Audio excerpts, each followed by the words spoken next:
¿Alguna vez sentiste que, por más esfuerzo que hagas, siempre te miran como si no valieras nada? A mí me pasó enfrente de toda mi escuela. Ese día, en medio del anuncio más importante del año, alguien me rompió el alma con una risa. No una risa cualquiera, sino una que decía: «Tú no perteneces aquí». Y aunque en ese momento sentí que quería desaparecer, lo que pasó después me cambió la vida para siempre. Mi nombre es Sofía. Siempre fui una chica callada, de esas que se sientan en la última fila y hacen todo lo posible por no llamar la atención. Vivo con mi mamá en una casa pequeña, lejos del centro. Ella limpia oficinas por la noche y me enseñó desde siempre que el conocimiento es lo único que nadie puede quitarte. Tal vez por eso me enamoré de los números.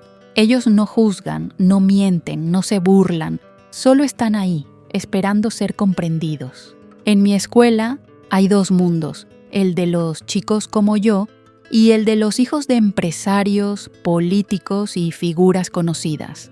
Tomás pertenece al segundo grupo, alto, seguro de sí mismo, con ropa que parece salida de una revista, siempre rodeado de amigos que le ríen hasta los chistes más crueles. Desde el primer día de clase supe que él y yo no teníamos nada en común, o eso pensaba. Esa mañana, el director entró a nuestra aula con una noticia que encendió murmullos en cada rincón. Este año, nuestra escuela sería sede de la Olimpiada Regional de Matemáticas. La competencia reuniría a los mejores estudiantes de todo el distrito. Quien ganara recibiría una beca completa en una institución de élite. No pude evitar que se me acelerara el corazón. Era mi oportunidad, la puerta que siempre soñé. Pero cuando levanté la mano para inscribirme, sentí como todas las miradas se clavaban en mí. Y entonces escuché su voz. Tomás, riendo alto, dijo algo que aún hoy me arde en la memoria. «¿Tú vas a competir? ¿Sabes al menos sumar sin usar los dedos?» Las risas lo siguieron como una ola, arrastrando mi dignidad con ellas. Tragué saliva y bajé la mirada, pero no retiré mi mano. No dormí bien esa noche. Mi mente daba vueltas. Quería demostrar que podía, pero el miedo me susurraba que tal vez tenían razón. ¿Qué hacía una chica como yo creyendo que podía competir con ellos? Pero entonces recordé algo. Una tarde, cuando tenía 8 años, mi abuela me enseñó a resolver un problema sin lápiz ni papel, solo con lógica. Me miró y dijo: «Los genios no siempre nacen en mansiones, a veces crecen en silencio, entre libros prestados». Al día siguiente me entregaron la hoja de inscripción y el material de preparación. Me senté sola en la biblioteca con un cuaderno nuevo y un lápiz. Sabía que tendría que estudiar el doble, tal vez el triple que mis compañeros, pero esa posibilidad de cambiar mi destino valía cada segundo de sacrificio. Lo que no sabía era que mi presencia en la competencia ya había encendido algo en Tomás, la necesidad de aplastarme. Empezaron los comentarios sarcásticos. En el recreo, al pasar, él decía en voz alta: «No sabía que aceptaban participantes por caridad». Sus amigos reían. Yo apretaba los dientes y seguía caminando. Una tarde encontré mi cuaderno de ejercicios cubierto de garabatos, números tachados, dibujos ofensivos. Lloré en silencio en el baño, pero no me detuve. Mis profesores empezaron a notar mi progreso. Una en especial, la profesora Camila, se acercó un día después de clase. Me dijo que veía en mí un talento natural, una forma de pensar diferente. Me ofreció ayudarme fuera del horario escolar. Acepté con un nudo en la garganta. Por fin, alguien creía en mí, y eso era más poderoso que cualquier burla. Mientras tanto, Tomás parecía más molesto cada vez que me veía. Empezó a sentarse en las prácticas, fingiendo interés. Luego hacía preguntas capciosas para hacerme quedar mal frente a los demás. Pero con cada intento me hacía más fuerte. Empecé a entender que su desprecio nacía del miedo a que alguien como yo lo superara. Una tarde, durante una práctica, resolví un problema complejo frente a todos. La sala quedó en silencio. Tomás me miró como si no pudiera creer lo que acababa de ver. No dijo nada, solo se levantó y salió. Fue la primera vez que sentí que mi voz tenía peso, que mis ideas podían romper ese muro invisible que nos separaba. Pero la verdadera prueba aún estaba por venir. El día del anuncio oficial de los finalistas se acercaba. El colegio entero parecía esperar que Tomás fuera el representante. Él, después de todo, era la cara perfecta para los folletos de la escuela. Yo era la excepción, la anomalía, pero las reglas eran claras. Los 3 mejores en las pruebas internas avanzarían. Y mis puntajes hablaban por sí solos. Recuerdo el momento exacto en que el director leyó los nombres. Sentí que el corazón se me salía del pecho. Tomás, por supuesto, fue el primero. Luego, otro alumno de grado superior. Y finalmente mi nombre. Hubo un murmullo de sorpresa. Algunos aplaudieron tímidamente. Otros solo me miraron como si no entendieran cómo había llegado hasta allí. Tomás me miró con una mezcla de incredulidad y rabia. Se acercó a mí después y murmuró: «Disfrútalo mientras dure. No vas a llegar muy lejos». Pero lo que él no sabía era que esas palabras, en vez de asustarme, encendieron una chispa dentro de mí.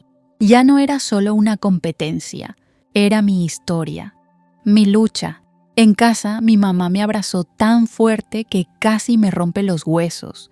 Lloró, me dijo que estaba orgullosa, que pasara lo que pasara, ya era una ganadora, pero yo quería más. Quería demostrar que el lugar al que perteneces no depende de tu apellido ni del auto en el que llegas a clase, sino de lo que llevas dentro. Las semanas siguientes fueron un torbellino de preparación, dudas y pequeñas victorias. Cada día me sentía más segura, más capaz. Y aunque las miradas seguían siendo duras, ya no me dolían tanto. Había encontrado una fuerza que no sabía que tenía. Todo parecía ir bien hasta que, un día antes del evento final, escuché algo que me heló la sangre. Tomás hablaba con un grupo de alumnos en la entrada. No me vio. Dijo que tenía un plan para asegurarse de que yo no lo humillara frente a todos, que una chica como yo no merecía ese escenario. En ese momento, supe que lo peor aún no había llegado, que la verdadera batalla estaba a punto de comenzar y que mi mayor desafío no estaría solo en el papel. Capítulo 2. Cuando dejaron de reírse y empezaron a temerme, me desperté antes de que saliera el sol, no por nervios, sino porque apenas había dormido. La conversación que escuché de Tomás la tarde anterior se repetía en mi cabeza como un eco venenoso. Él tenía un plan.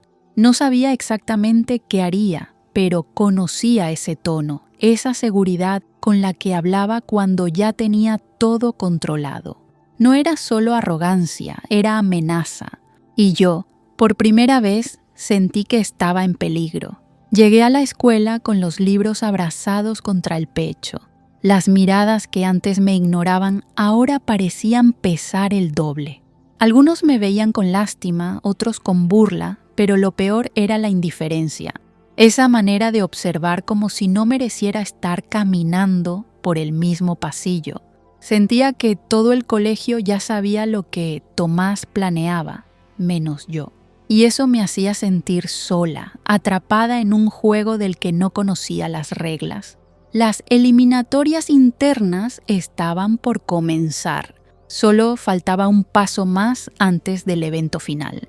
Ese día, resolveríamos una serie de problemas en un aula cerrada, bajo supervisión de 3 profesores. Al final, solo los 2 con mayor puntuación avanzarían a la competencia regional. Tomás estaba seguro de que ese puesto era suyo, y si podía sacarme del camino, lo haría. Entré al salón con la cabeza en alto. No podía mostrar miedo. Me senté en la tercera fila, saqué mi lápiz y esperé en silencio. Cuando los profesores repartieron los exámenes, lo supe. Ese sería el momento en que él actuaría, y no me equivoqué. 10 minutos después de comenzar, uno de los profesores se acercó a mi pupitre. Me pidió que lo acompañara afuera. Mis manos temblaban. Al salir, vi a la directora y a Tomás esperándome. Ella tenía un sobre en la mano. Me dijo, con voz dura, que habían recibido una denuncia anónima. Alguien aseguró que yo había recibido con anticipación las respuestas del examen, que tenía ventaja injusta.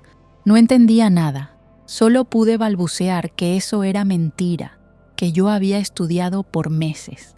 Tomás no decía nada. Solo me miraba con esa sonrisa torcida que usaba cuando sentía que había ganado. La directora me dijo que, por protocolo, debían revisar mis pertenencias. Revisaron mi mochila, mis bolsillos, mis cuadernos. No encontraron nada, pero el daño ya estaba hecho. Volver al aula después de eso fue como caminar descalza sobre vidrios.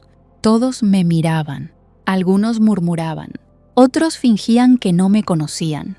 Intenté concentrarme en los problemas del examen, pero las manos me sudaban, los números se mezclaban en mi cabeza.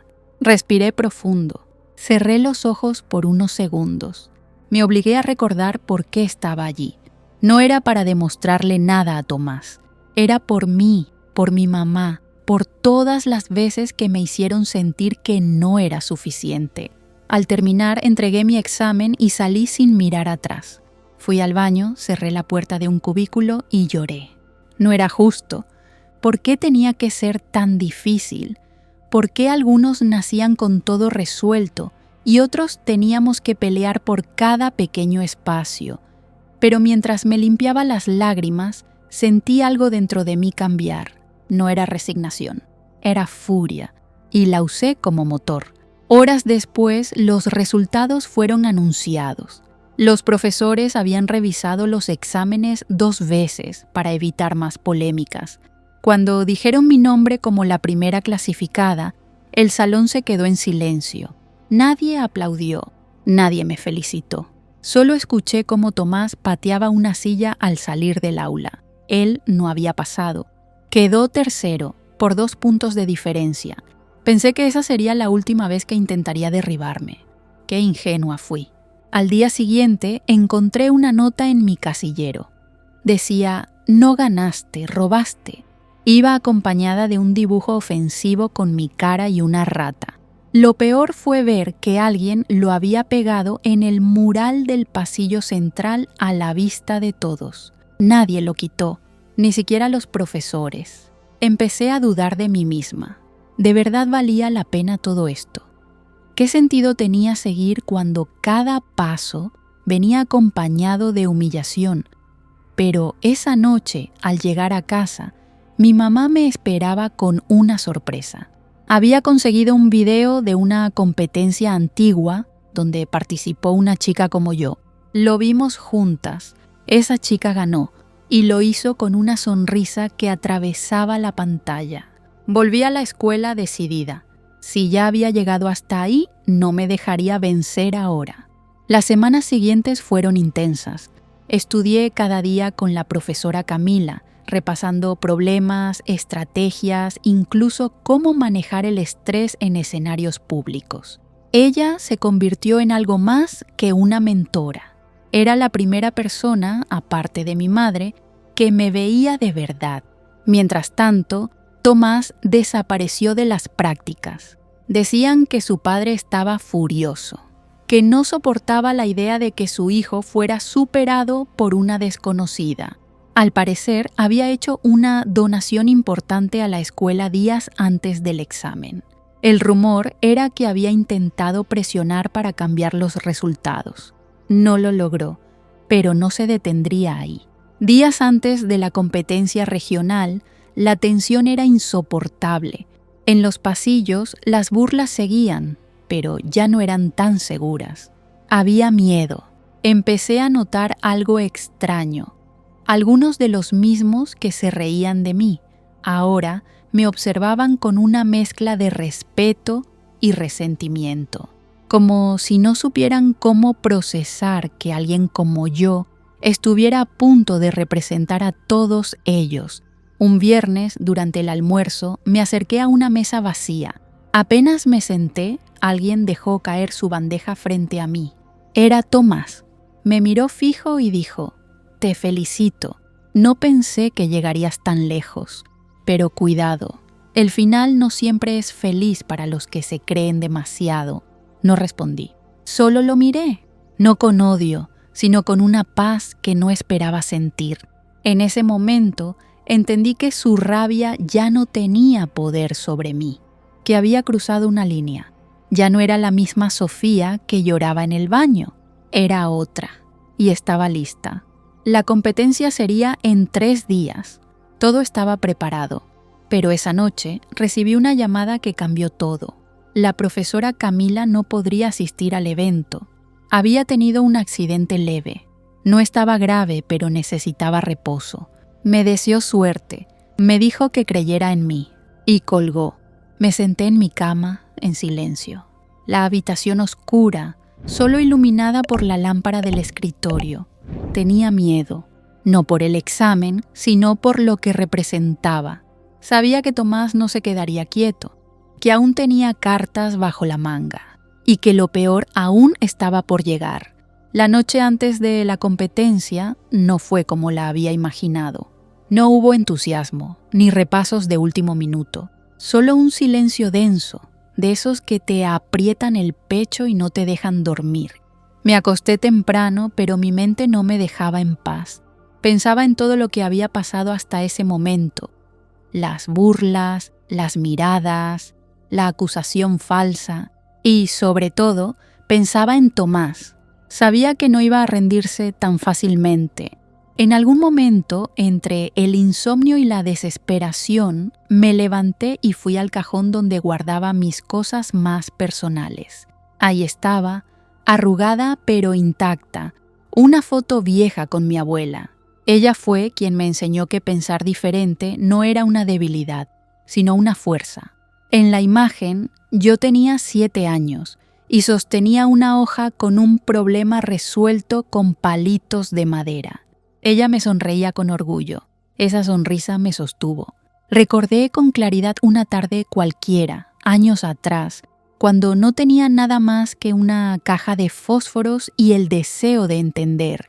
Mi abuela me dijo: «El mundo siempre intentará decirte que no puedes, pero mientras tengas la capacidad de razonar, nadie podrá robarte tu voz». Esa frase, grabada a fuego en mi memoria, se convirtió en mi mantra. Desperté con la alarma, aunque llevaba horas con los ojos abiertos. Me vestí con mi único uniforme planchado, recogí el cabello como siempre y metí mi cuaderno favorito en la mochila, aunque no lo iba a usar. Al salir, mi mamá me abrazó fuerte. No dijo mucho, solo: «Pase lo que pase, tú ya ganaste». Y en ese momento lo sentí de verdad. El camino a la escuela parecía más largo. Mis pasos eran pesados, como si cada uno llevara el peso de todas las expectativas que no eran mías. Al llegar, el colegio estaba decorado con carteles, globos y mesas organizadas con refrescos. Era un evento importante. Representantes de otras escuelas ya estaban allí con sus uniformes limpios y sus mochilas nuevas. Me sentí fuera de lugar. Otra vez. Vi a Tomás hablando con su padre cerca de la entrada. Vestía un traje gris claro, perfectamente entallado. Su padre le hablaba serio, pero su rostro no mostraba emociones. Cuando me vio, Tomás sonrió. Esa misma sonrisa fría de siempre. Luego fingió mirar hacia otro lado. Pero yo ya no necesitaba su atención para saber que venía algo más. Me llamaron junto con los demás participantes para entrar al salón de competencia. Había sillas numeradas, una para cada alumno, y yo tenía la número 5.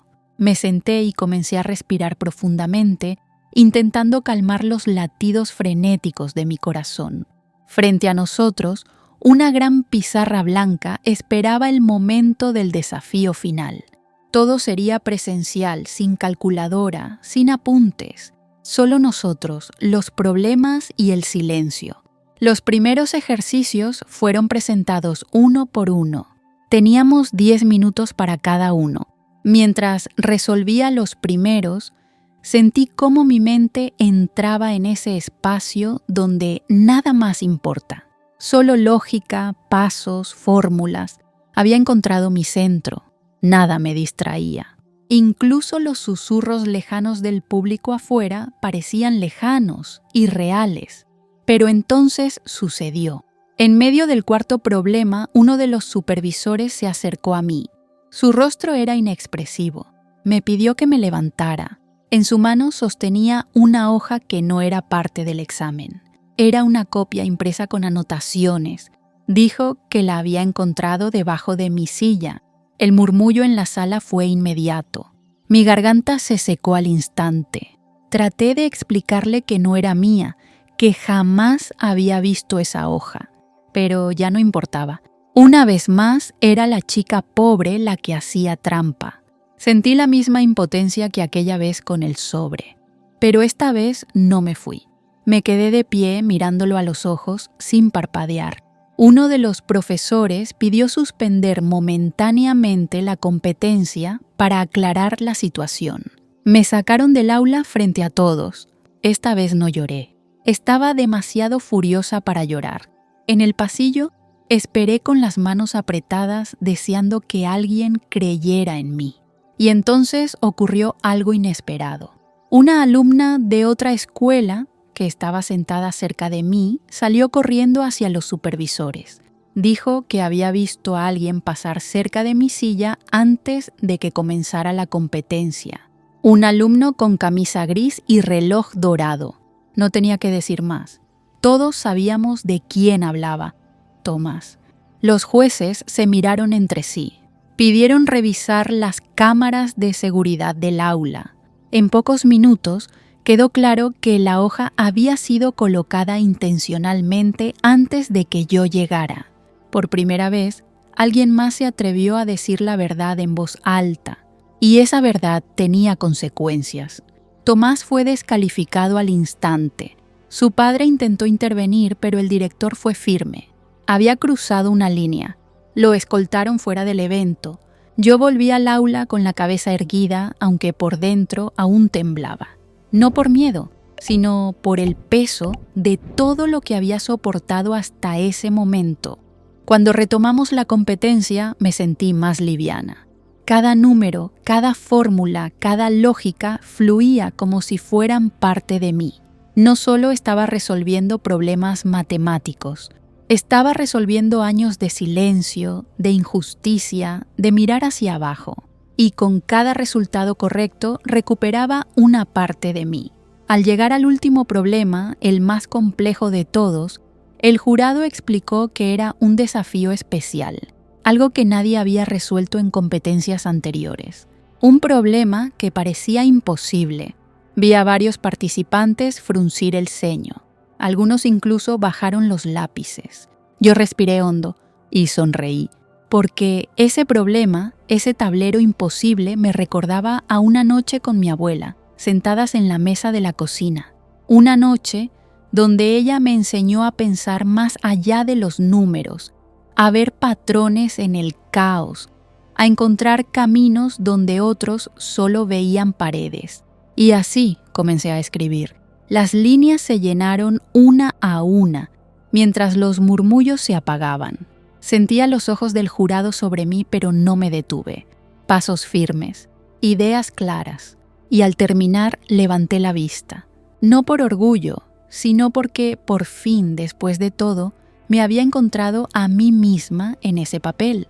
Y aunque la sala seguía en silencio, algo me decía que nada volvería a ser igual. El aire en el salón estaba tan denso que podía cortarse con una hoja. Todos los ojos estaban puestos en mí. Algunos esperaban que fallara, otros simplemente no podían creer que, después de todo lo que había pasado, yo siguiera ahí, sentada con la misma calma con la que había empezado. Pero no era la misma Sofía. Algo en mí había cambiado para siempre. El jurado pidió que cada participante presentara su solución final al último problema frente a la pizarra. Uno por uno pasaron. Algunos intentaron defender sus respuestas con titubeos, otros simplemente admitieron no haberlo terminado.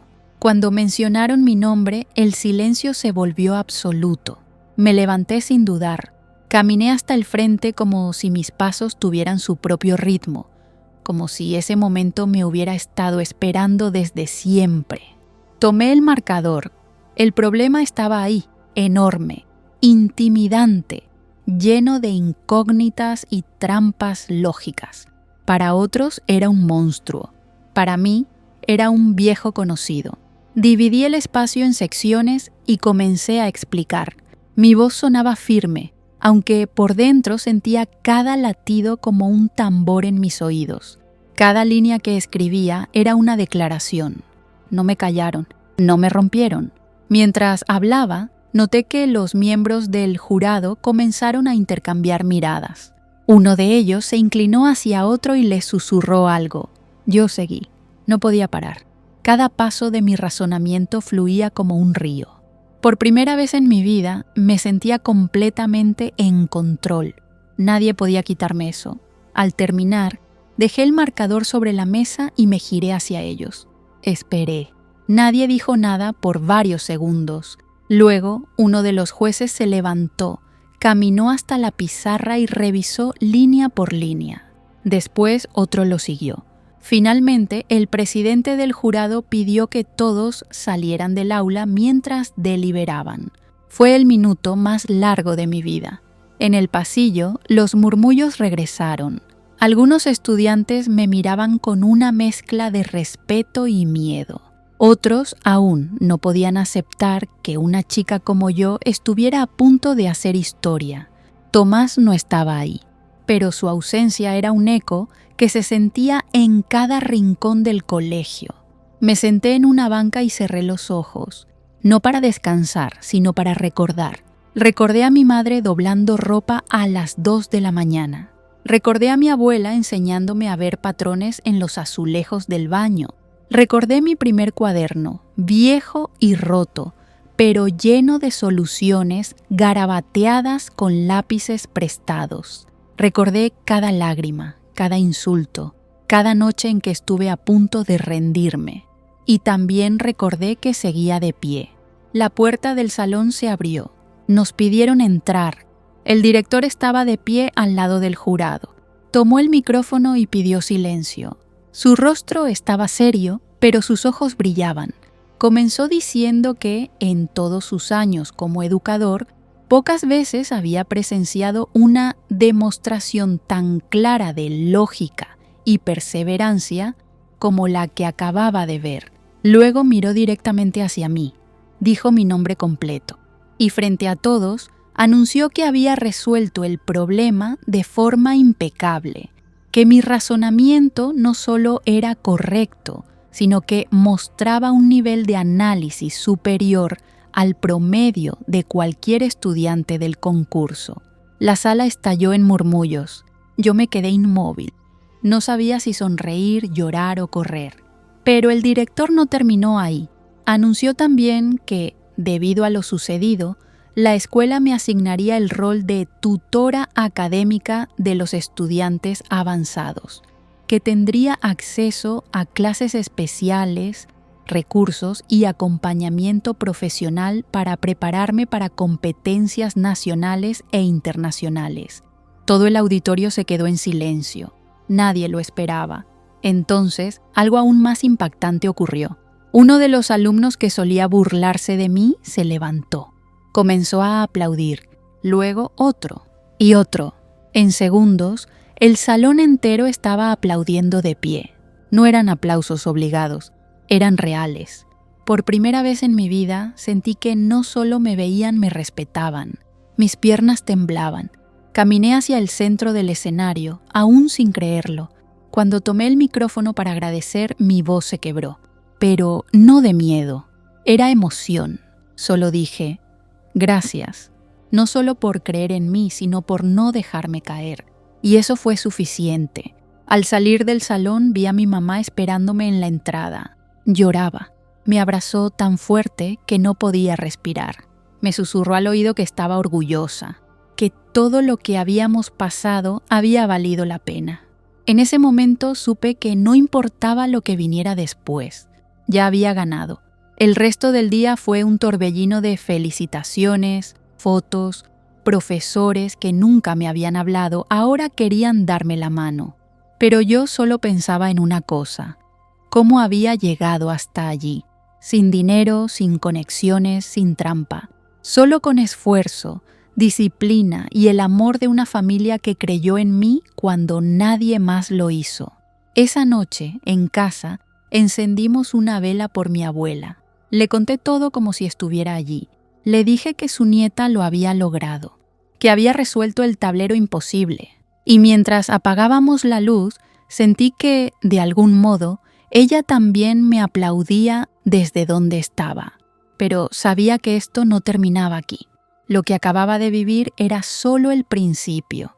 A partir de ahora habría nuevos retos, más altos, más difíciles.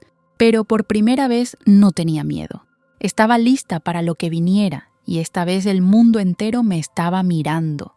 Los días siguientes a la competencia fueron una mezcla extraña de gloria y sospecha. Algunos profesores me trataban con un respeto que antes no conocía. Otros aún parecían evitar mi mirada. No sabía si era admiración o incomodidad, pero lo sentía con claridad. Lo que más me sorprendía era cómo algunos compañeros que nunca me habían dirigido la palabra ahora me buscaban para pedir ayuda, consejos o incluso sentarse cerca de mí en clase. Me costaba creer que todo eso fuera real. Ser nombrada tutora académica trajo más responsabilidades de las que esperaba. Debía asistir a reuniones, ayudar a otros estudiantes con problemas avanzados y preparar materiales para futuras competencias. Pero nada de eso me molestaba. Al contrario, me hacía sentir útil, valiosa, necesaria. Por fin tenía un lugar, uno que nadie me había regalado. Me lo había ganado. Un lunes por la mañana, mientras preparaba ejercicios para un grupo de estudiantes, escuché dos nombres que no esperaba oír juntos: Tomás y Expulsión. Al parecer, su padre había retirado una generosa donación a la escuela como represalia por el escándalo. Pero lo peor fue que intentaron encubrir el intento de sabotaje hasta que el video de la cámara de seguridad fue compartido con otros padres. La presión fue tanta que la dirección no tuvo opción. Tomás fue suspendido por tiempo indefinido.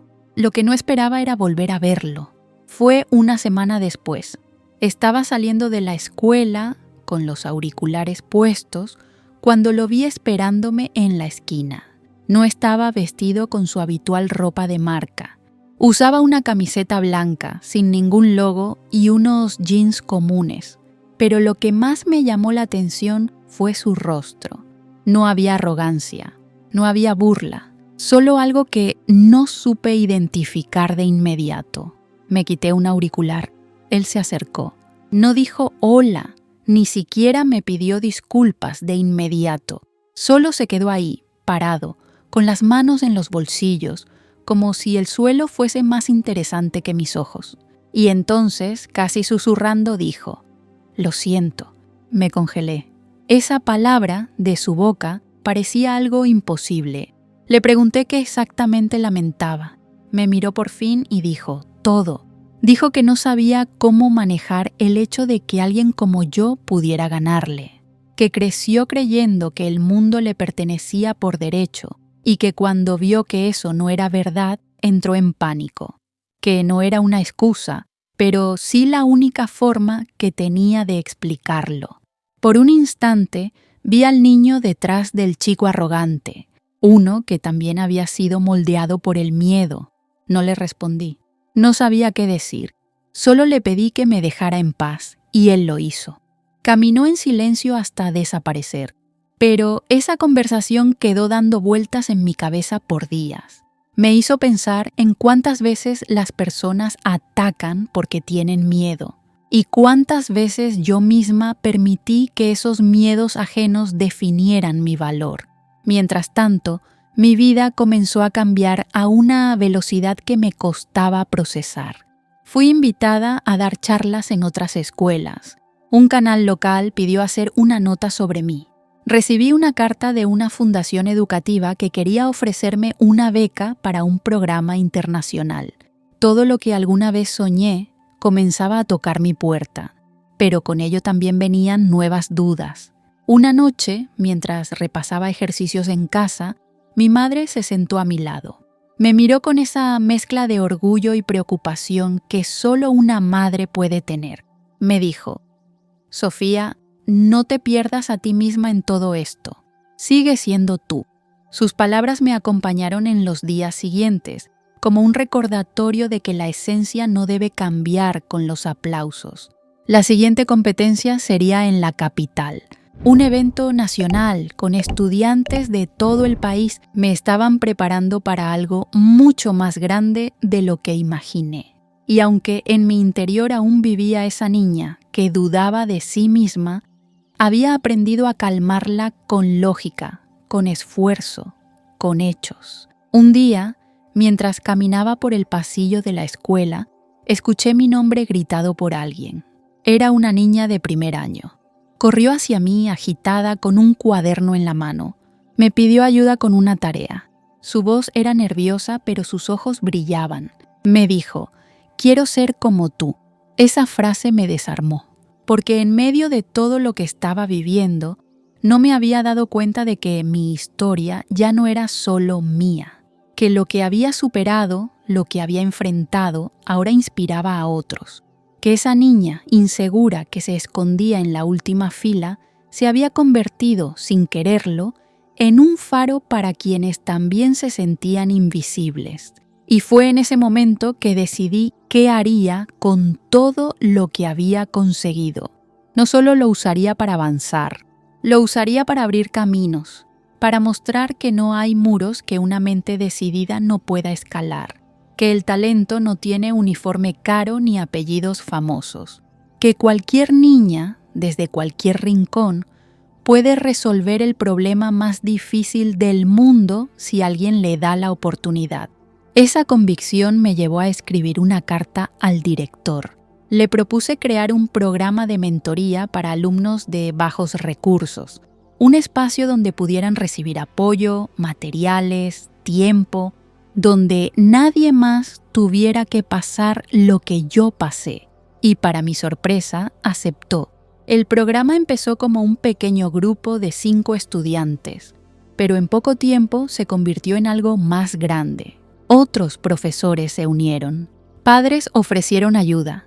Incluso exalumnos comenzaron a donar libros. Y cada vez que veía a esos niños resolver sus propios desafíos, sentía que la venganza que tanto había soñado no era hacerlos pagar, sino demostrar que mi valor era más grande que su desprecio.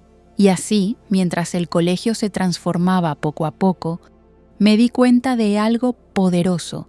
No hace falta gritar para ser escuchado. A veces, la mayor venganza es el silencio lleno de logros, de superación, de dignidad. Y aunque sabía que el camino por delante aún tendría obstáculos, por primera vez no me sentía sola. Los pasillos de la escuela ya no eran los mismos. Donde antes escuchaba murmullos, ahora oía saludos. Donde antes bajaba la mirada, ahora caminaba erguida. No por soberbia, sino porque por fin me reconocía. Había cruzado una frontera invisible, esa que separa a los que siempre dudan de sí mismos, de los que, aún con miedo, avanzan.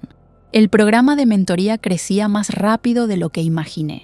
Comenzó siendo un rincón silencioso de la biblioteca y se transformó en un aula llena de voces curiosas. Chicos y chicas que antes se escondían, ahora levantaban la mano sin miedo. Y cada vez que resolvían un problema, cada vez que decían «ya entendí», una parte de mí sanaba. Un día recibí una carta que me dejó sin aliento. Era una invitación oficial para representar a mi país en una competencia internacional de matemáticas en Brasil. No podía creerlo. Leí el sobre una y otra vez, buscando algún error, pero no lo había. Era real. Sofía Gutiérrez, la misma a la que llamaron fracaso, ahora sería embajadora del talento joven. Mi madre lloró cuando se lo conté. Me abrazó como si tuviera 5 años otra vez. Me dijo que siempre supo que algo grande me esperaba, aunque nunca imaginó cuánto.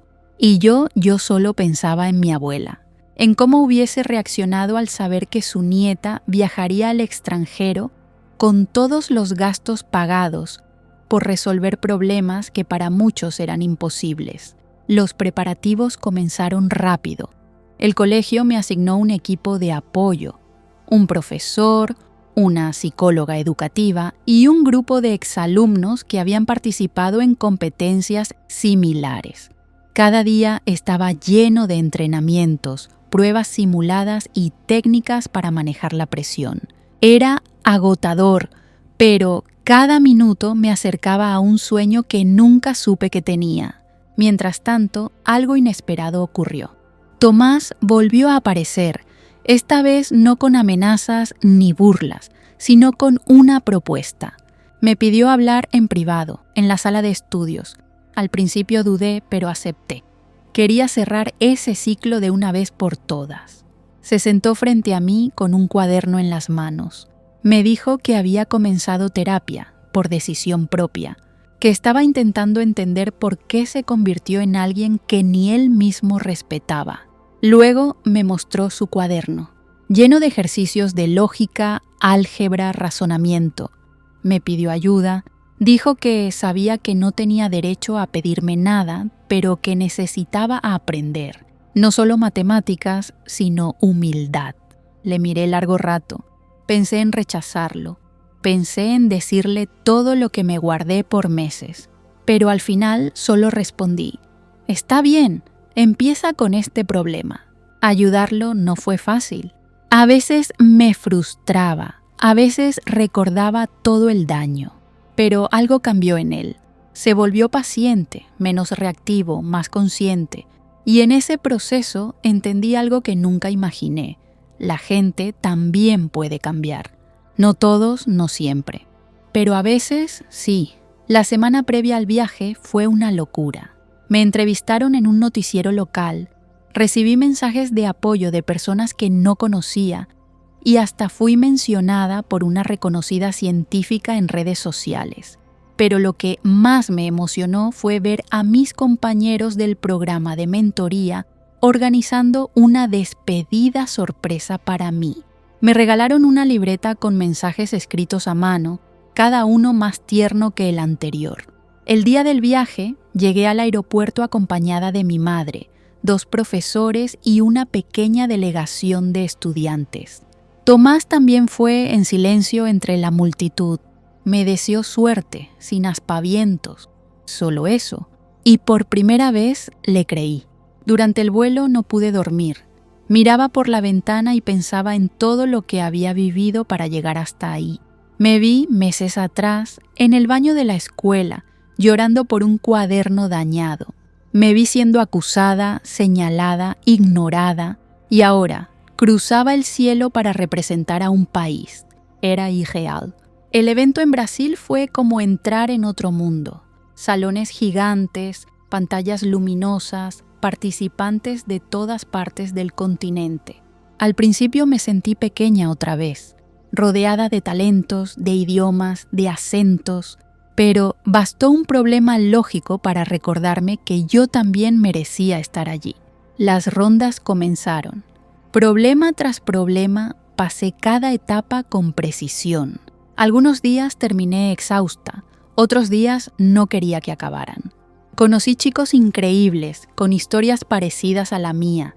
Nos unía el amor por el conocimiento, más allá de fronteras y pasados. En la última ronda enfrentamos un desafío que nadie esperaba. Un problema tan complejo que solo 2 personas en toda la competencia lograron resolverlo completamente. Una de ellas fui yo. Cuando anunciaron mi nombre en la ceremonia final, el auditorio entero se levantó. Las banderas ondeaban y por primera vez sentí que no solo representaba a un país, representaba a cada niña que alguna vez fue subestimada. Regresé a casa con una medalla colgada al cuello, pero más importante que eso, con una historia que no era solo mía. Había reescrito las reglas. Demostré que el talento no entiende de clases sociales, que los prejuicios no determinan el futuro y que, con valor, hasta los imposibles se resuelven. Y aunque todos me decían felicitaciones, lo que más quería escuchar ya lo había sentido, la voz de mi abuela en algún rincón del alma diciendo, «Te lo dije». Y sabía que aún quedaba una última cosa por hacer. Volver de Brasil fue como despertar de un sueño. Todo había sido tan intenso, tan inmenso, que al llegar a casa sentí por un momento que todo volvería a la normalidad. Pero no, nada volvería a ser igual. Las puertas que se abrieron con esa medalla no solo me cambiaron la vida, también me obligaron a tomar decisiones que jamás imaginé tener que tomar a mis 17 años. En los días siguientes a mi regreso, recibí varias ofertas de instituciones prestigiosas. Algunas querían que me mudara de ciudad, otras incluso ofrecían becas en el extranjero. Era abrumador. Cada carta hablaba de mi talento, de mi potencial, de mi futuro brillante, pero ninguna hablaba de mi madre, de mi escuela, de los chicos del programa de mentoría. Ninguna entendía quién era yo realmente. Una tarde, sentada en el porche de casa con mi mamá, le mostré todas las cartas. Ella las leyó con calma, una por una. Luego me miró y dijo, «No tienes que decidir ahora, pero no dejes que te empujen a vivir un sueño que no es tuyo». Esa frase me golpeó con fuerza, porque hasta ese momento yo había corrido tras lo que otros decían que debía desear. Pero, ¿qué quería yo? Lo primero que hice fue volver a la escuela. Quería ver a mis compañeros, a los profesores, a los alumnos del programa. Cuando entré, fue como si el edificio me abrazara. Sentí que ahí había algo que todavía me necesitaba. Que mi historia no podía cerrarse con una medalla colgada al cuello y una foto en el periódico. Todavía no. Esa semana fui invitada a dar una charla en un congreso de educación. Me pidieron que hablara sobre mi experiencia, pero no quería repetir lo que todos ya sabían. Quería contar lo que nunca se dice, lo que duele, lo que cuesta, lo que arde por dentro cuando te hacen sentir que no perteneces. Y así lo hice. Frente a cientos de personas, conté cada caída, cada lágrima, cada injusticia. Y cuando terminé, el silencio fue más elocuente que cualquier aplauso. Después de esa charla, una mujer se me acercó.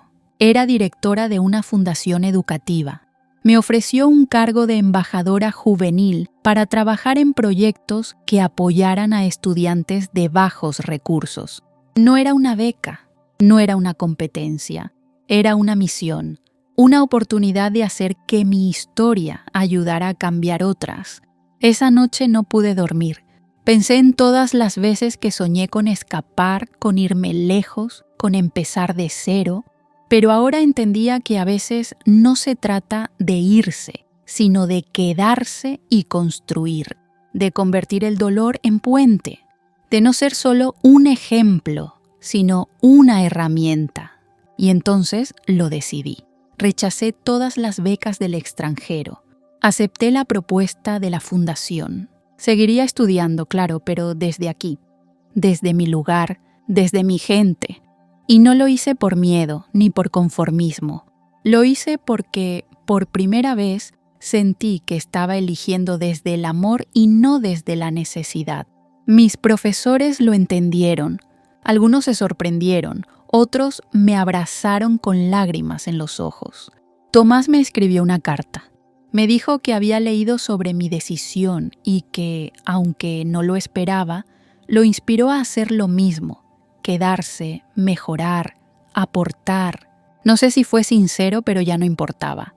Yo ya había perdonado, y perdonar fue una libertad que no esperaba. Con el paso del tiempo, el programa de mentoría se transformó en una fundación oficial. Conseguimos apoyo, recursos, voluntarios. Chicos y chicas de otras escuelas comenzaron a unirse, y cada vez que veía a uno de ellos levantando la mano con confianza, recordaba a la Sofía de antes, la que tenía miedo de hablar, de ser vista, de equivocarse. Una tarde cualquiera, mientras corregía ejercicios con uno de mis alumnos, me preguntó si yo era feliz. No supe qué responderle en ese momento, pero esa noche, acostada en mi cama, entendí que sí, que la felicidad no siempre viene con aplausos o trofeos. A veces viene en silencio, en la certeza de saber quién eres y lo que estás haciendo con lo que tienes. Hoy, cuando miro atrás, no siento rabia ni dolor, siento gratitud, porque cada obstáculo me enseñó algo. Porque si no me hubieran humillado, tal vez nunca habría peleado con tanta fuerza. Porque si no me hubieran cerrado puertas, tal vez no habría aprendido a construir ventanas.